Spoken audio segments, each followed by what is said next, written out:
Karena saya bertanya kepada pilot, saya bertanya kepada Angkatan Laut pada persoalan ini. Perencanaan pembangunan yang top down membuat seluruh matra hanya menerima saja. Kenapa ini saya sampaikan, Pak? Maka kalau kita bicara katakan bukan soal cerita bekasnya, tidak. Karena Yuwono Sudarsono pernah menolak itu dan apa yang Bapak rencanakan hari ini ditunda. Apa artinya? Saya kira perencanaannya terlalu gegabah pada soal itu. Dan keseriusan itu tidak dimunculkan sama sekali pada pengelolaan industri pertahanan dalam negeri. Di mana PT PAL kemudian hari ini sudah mendapatkan hutang dan hutang-hutang yang kita gunakan untuk aktivitas produktif. Jangan hutang itu digunakan untuk kegiatan yang non produktif. Misalnya, hutang dipakai untuk membeli alutsista bekas oleh Kementerian Pertahanan. Itu bukan sesuatu yang tepat. Justru kita harus sebaliknya yang kita kerjakan. Baik. Jadi alat perang itu usianya kurang lebih 25 sampai 30 tahun.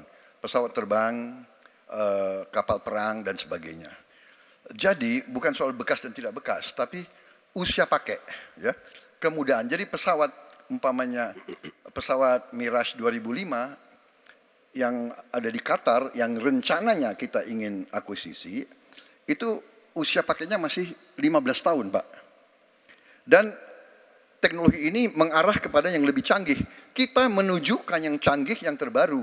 Tapi kalau kita beli baru, datangnya Pak, baru 3 tahun, dan operasionalnya itu baru 7 tahun Pak.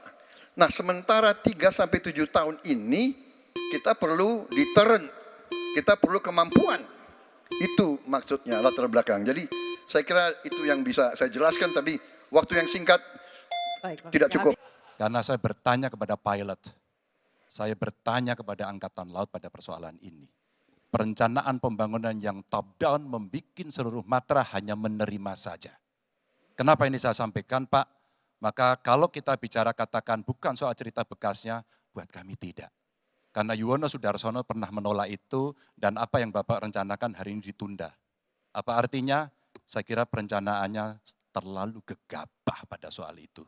Dan keseriusan itu tidak dimunculkan sama sekali pada pengelolaan industri pertahanan dalam negeri. Di mana PT PAL kemudian hari ini sudah mendapatkan hutang dan kemudian dia tidak bisa melaksanakan apapun pada soal itu.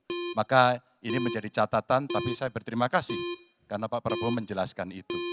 Dan mudah-mudahan masyarakat menjadi jelas posisinya.